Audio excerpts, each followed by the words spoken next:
Jailed for years, now reported to be close to execution. Is Saudi Arabia ramping up the campaign against religious scholars?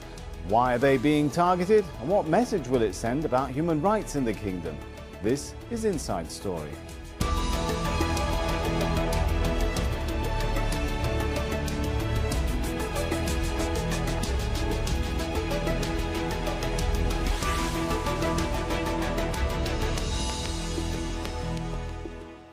Hello and welcome to the show. I'm Sami Zaidan. Saudi Arabia has jailed many activists and dissidents since Mohammed bin Salman became the crown prince 2 years ago.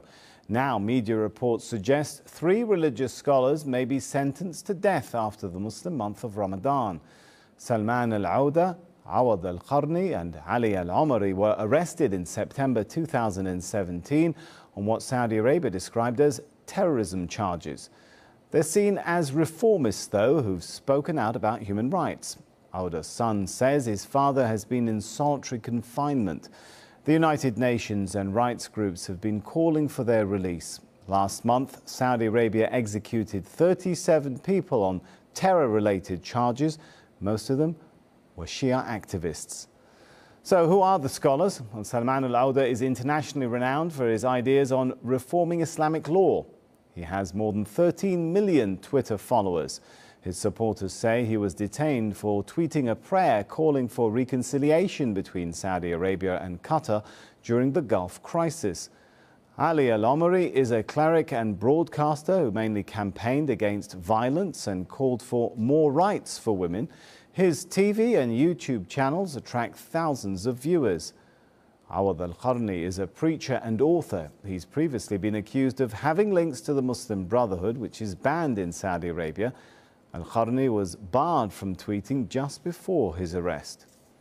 We've asked human rights groups for comment. Amnesty International says it can't confirm the reports that the men may be executed, but says the Saudi public prosecution's recurring calls for the death penalty in cases of a number of individuals detained for peacefully exercising their rights to freedom of expression, association and assembly, including Sheikh Salman al-Auda, raises the alarm about the fate of detained activists and religious clerics.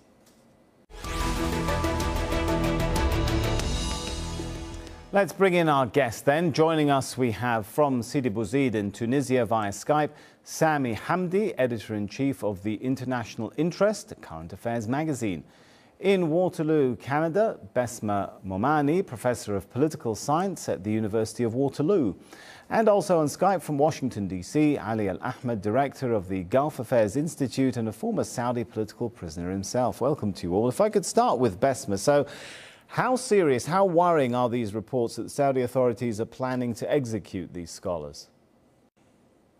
I think it's very worrying. Of course, this follows a number of very prominent and I would say mass execution of a number of people. We saw in April 37. There is reportedly up to 100 this year alone, and the rise in number of executions has been steadily going up. In terms of the 3 preachers, I think it is putting a chill on everybody. I mean, obviously, the fact that this will happen after Ramadan, which is going to be, I think, a very interesting time regionally with a number of political shifting issues, particularly with the deal of the century and a lot of focus on a whole host of regional challenges, including Iran. It really is quite problematic, but it really demonstrates, I think, the Saudi government's attempt to put a chill in preventing all political opinions and views that counter, frankly, the government's, very monolithic kind of narrative. Sami in Sidi Bouzid. Now, they're accused of terrorism, but they are very well-known figures in the Arab world. They've had TV shows, they've got considerable followings on social media. How credible are these charges against them actually seen in the Arab world? I think it's important to note that this has been a steady, a gradual crackdown on the religious scholars. Let's remember that Mohammed bin Salman has promised the US, promised Europe that he will take Saudi Arabia towards liberalism, towards opening up society and the like. So he has been clamping down on religious scholars in particular. It began with Abdulaziz al-Trifi, it began with Suleiman al-Dawish. Sheikh Suleiman al-Dawish, they say, has been killed under torture. And then after the Gulf crisis, it became Salman al-Auda's turn and Awad al-Qarni and the like.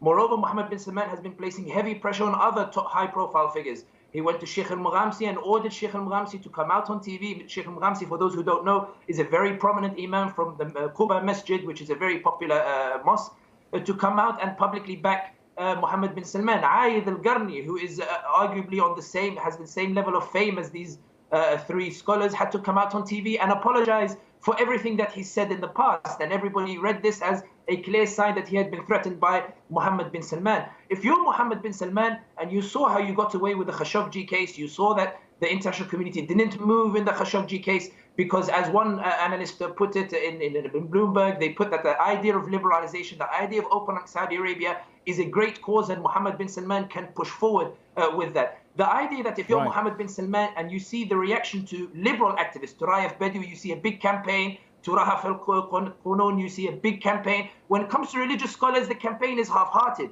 You see that religious scholars are now easy territory. It's easy hunting ground. Mohammed bin Salman is going after them because he knows there will not be a great push against a great Right, backlash. a pushback and not perhaps a lot of familiarity with them outside of the Arab world. Well, you've packed in a lot of points which we need to unpack there, Sami. But before we do that, perhaps Ali in Washington, D.C., just to clarify for those who aren't very perhaps familiar with these three figures, these are scholars who are considered within Saudi Arabia pretty mainstream. They've got considerable followings.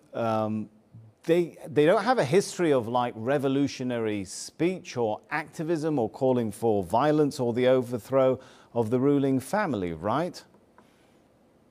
Yes, definitely. In fact, they were very close to the ruling family in the past before Mohammed bin Salman came aboard. And Mohammed bin Salman's behavior really comes from his own personal,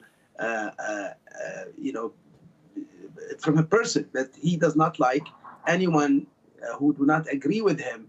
And these did not clap for him. These three people did not clap for him. So he decided to get him out of the way because he only accepts complete and utter loyalty. And that's why you saw Aid al-Qarni and others basically, and even the Imam of Mecca calling Mohammed bin Salman as a divinely guided individual. So this is a time where Mohammed bin Salman is ordering everyone to bow down to him and clap for every move that he says. Without that, you are in danger. Salman al-Auda did not criticize the government, did not criticize Mohammed bin Salman, but he did not clap for him, and that's why he is threatened with death. And this is a very serious situation.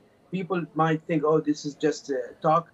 We thought that before they executed Sheikh Namr, and then we were wrong, and they executed 37 people a couple of weeks ago. So this is the danger here is very high. That we might be surprised and shocked, but we must be prepared and then try to stop this. And we are at our organization, we're trying to do that with a campaign we're launching. Besma, if this happens, the execution of popular Sunni scholars, would there be a turning point for Saudi Arabia? I think the turning point long past, frankly. You know, we've seen this encompass so many different people, from activists, of course, we expect, but, you know, journalists, poets, intellectuals, yes, religious scholars, but even the collective punishment of family members who are associated or may literally just be related to activists. I mean, that kind of collective chill is very problematic. It is not, frankly, a sign of modernization. It is a sign of a weakness inside the government, and it's a shame because, frankly, some of the economic reforms and even some of the social reforms. Do you think that point, Besma, has been lost on some observers or some political powers in the West in particular? Look, I think the social and economic reforms are very popular and well done. I mean, I think this is great news for Saudis and Saudi Arabia. But frankly, when you go after mild critics, when you go after poets and intellectuals and professors, it's a signal of weakness, and it's a shame. It's a shame because, frankly, not only do the Saudi people deserve better, but frankly, it's unnecessary. And all it does is, I think, create fear. It creates a mass, chill in the air that ultimately, I think, really bites the entire country back in terms of the prosperity that they were on the right path to achieve in terms of the economic reforms and social reforms they were after. Sami, on a point which you raised there, it's important to keep in mind these are not the only 3 scholars who've been arrested, right? When you start going through the list, though, you find some pretty, what would appear to be normal, well-recognized, respected people in recognized Saudi institutions. For example, the former dean of the Quran school at Medina University, who died after being arrested. He died in January. Abdullah Al-Hamid, a human rights activist and also professor at the Islamic University in Riyadh. Should we be surprised at that type of person being targeted? Mohammed bin Salman has been launching this campaign of I am fighting extremism, I am fighting this Salafism, I am fighting this extremist idea that has inspired Al-Qaeda, that has inspired ISIS, that has inspired the like. This is the narrative he's been propagating in London, in Washington, in Paris, in Brussels, and the like. The real problem here is that they have been receptive to this kind of message. But let me jump in here, Sami. Some people like Salman and Auda are on the record as criticizing the ideas of Osama bin Laden and Al-Qaeda. That's very true, but you know that, I know that, the people in the Arab world, they know that. The people outside see a man in a beard who's wearing the clothes that are typical of religious scholars and the like, and Mohammed bin Salman is saying these people are the problem. This is one of the real issues that we really have to discuss when it comes to Saudi Arabia. What is Mohammed bin Salman trying to do? Ali Al-Ahmed made a valid point when he said that Mohammed bin Salman, it's not enough that you stay silent, you must openly clap for him. This is what he forced Ayed Al-Garni, one of the biggest scholars in Saudi Arabia, this is what he forced him to do on TV. You have to publicly clap for me. With regards to Salman al-Auda, he was put in prison because he came out with a statement where he said that I hope that Qatar and Saudi Arabia reconcile and I hope they come to some sort of reconciliation. Even that was considered too much for Mohammed bin Salman. Because Mohammed bin Salman knows one thing. In Saudi Arabia, if you visit anybody who's been to Saudi Arabia before and met the ruling family, they will say that the ruling family always says, we are ruling because we lifted the flag of God, the flag of Allah, and the flag of Islam. In other words, it is an emphasis of just how powerful these religious scholars are on the Saudi society, how much influence they actually have. These religious scholars are celebrities in Saudi society. If they come out and they say, like Abdulaziz Al-Tarifi, who wrote on Twitter, he was in prison for this tweet. He said that if we give Aramco to the Americans will use Aramco against us. They will never accept us for who we are. They are just trying to milk us and to embezzle us. When you look at, for example, Suleiman al-Dawish, all he wrote on Twitter was, "Oh king, don't give your son too much power." Safar al-Hawali was in a hospital bed when he was arrested. Sheikh Safar al-Hawali, who was one of the mentors of Salman al-Auda, one of the group that was called the Awakening. Safar al-Hawali essentially wrote, "Oh Saudi government, if we follow the Emiratis, if we follow the UAE, we will be ruined. And if we follow Trump, Trump will keep taking money from us and using that money against us." He was imprisoned for this. So these are people, let me jump in. These are seen as scholars who are slightly independent, shall we say, of towing the usual government line. That seems to be the common denominator that they all have. But let me come back to Basma before I come to Ali. The arrest of such figures, though, I mean, it's one thing to talk about. Unfortunately, we got used to talking about crackdown on women drivers, the Shia minority, youth bloggers. But this is now the backbone of the kingdom. It's religious circles. Is this going to create more alienation amongst the backbone of the kingdom? Absolutely, because even insider, frankly, let's be frank, even a political and economic insider might start to think, wait a minute, if I'm not clapping loud enough, am I next? That's really the chill in the air that frankly stifles everything from economic investment ultimately to continued faith in one's government. It is a collapse of trust in government and authority in government if they continue to do this. And this is where I think it's so short-sighted on the part of the Saudi government, frankly.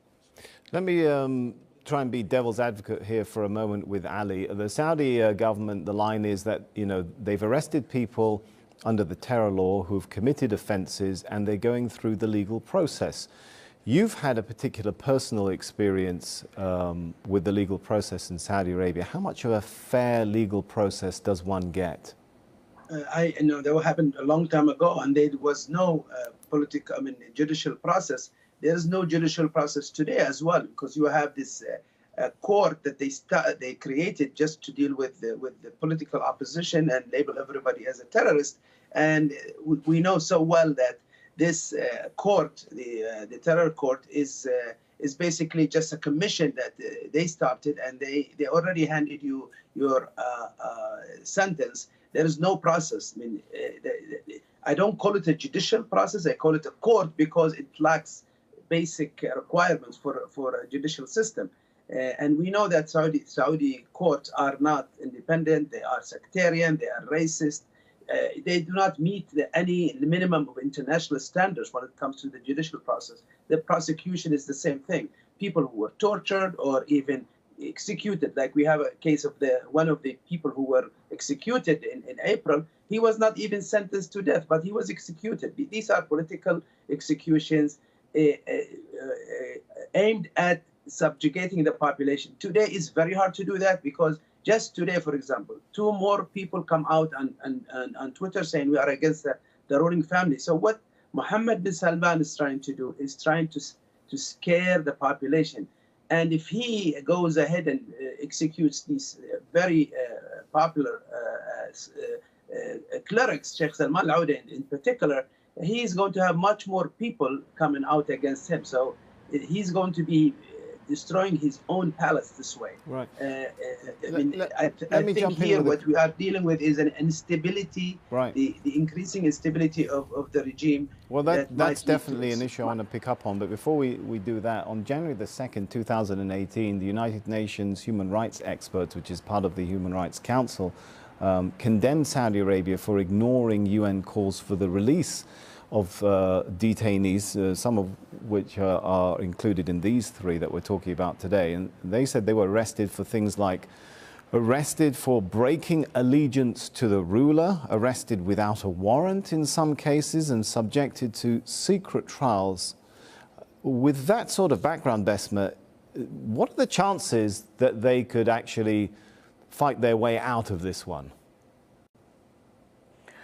You know, I don't think, as Ali pointed out, there isn't clear judicial process here. These are kangaroo courts in the sense they're pretty much, fait accompli before they've even started. We know what the sentence is going to be by virtue of the process being so unfair. We haven't seen, in many cases, media being allowed to come in, or some sort of, transparency is just really not part of this process. And so, again, it destroys faith in these kinds of institutions.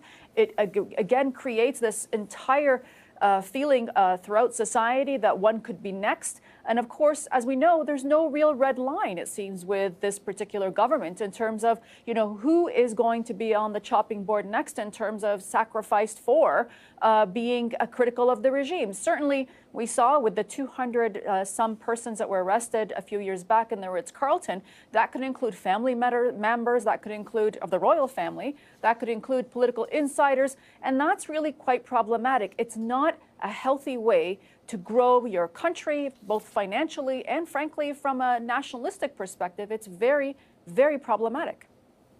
Sami, has the lack of, I guess you could say, Ali wants to get in. Go ahead, Ali. Yes. Just want to say that, look at the record. There hasn't been a single person found innocent in these courts, not one person. That tells you that when they arrest you, you are guilty by definition. That's how the court system works in Saudi Arabia works. I guess Saudi authorities, I'm trying to play devil's advocate here, but I guess Saudi authorities will say that's how good our criminal conviction system is. Although, as I mentioned, a lot of human rights groups and the UN have some serious doubts about the process. Let me take it to Sami Hamdi and say the lack of, I guess some would say, very serious consequences for the killing of Jamal Khashoggi, for the execution of 37 Saudis, mostly Shia activists in April, has that kind of background. Do you think it's given the authorities the feeling or the impression that they can get away with more executions like this? I think if you really want to play devil's advocate, I don't agree with Besma and Ali Al-Ahmed when they say that this causes really severe distrust in institutions and it hurts Mohammed bin Salman's image and it hurts his regime.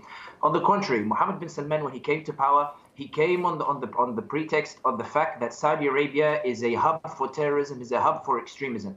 Mohammed bin Salman has said on every occasion, to Washington, to Paris, to London, I am here to stop this extremism and I will take all necessary procedures.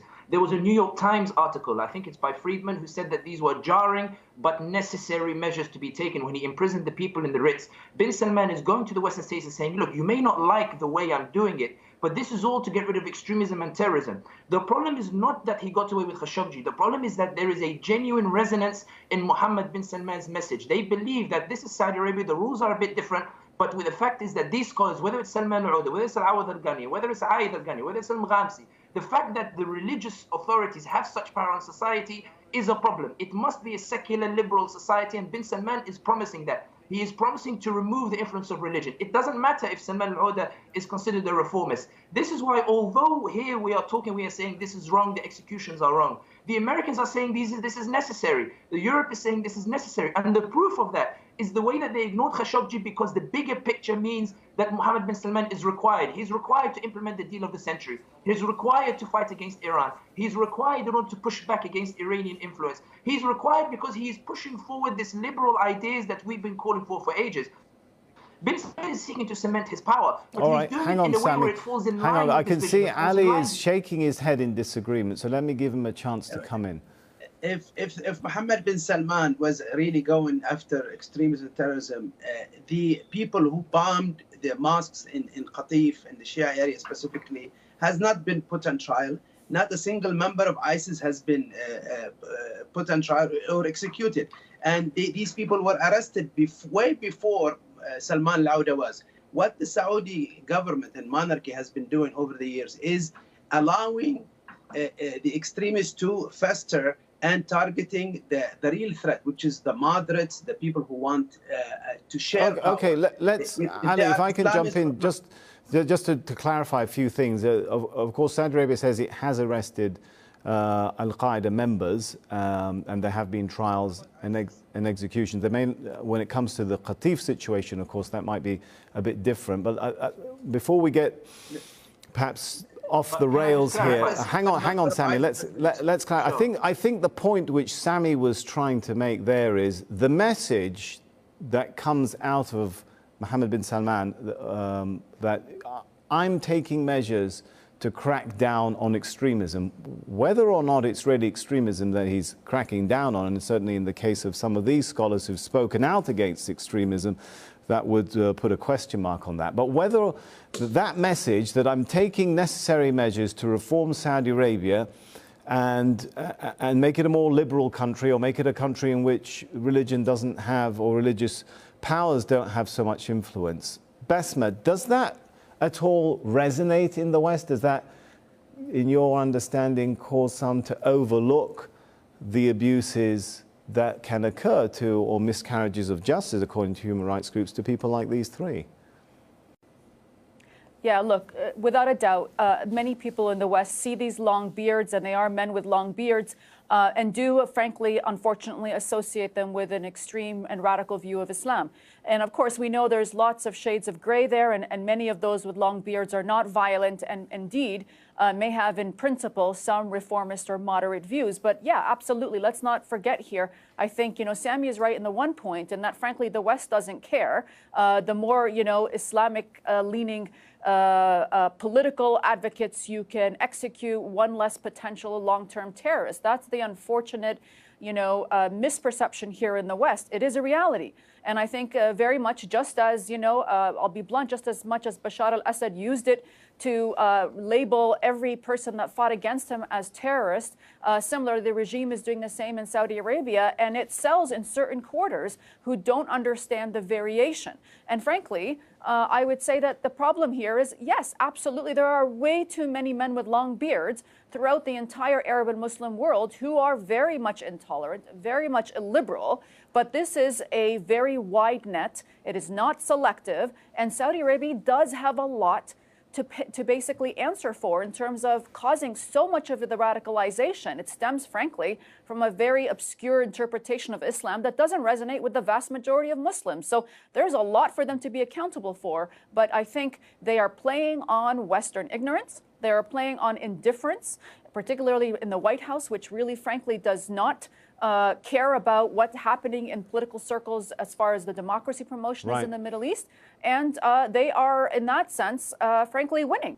All right, so that was a sweeping critique of Saudi Arabia, the whole Arab world, as well as the West. Very nicely summarized there. Perhaps we'll end on the words of our guests there and thank all of our guests, Sami Hamdi, Besma Momani and Ali Al-Ahmed. And thank you too for watching. You can see the show again anytime by visiting our website aljazeera.com. And for further discussion, head over to our Facebook page. That's facebook.com/AJ Inside Story. You can also join the conversation on Twitter. Our handle is @AJ Inside Story. From me, Sami Zeidan, and the whole team here, for now, it's goodbye.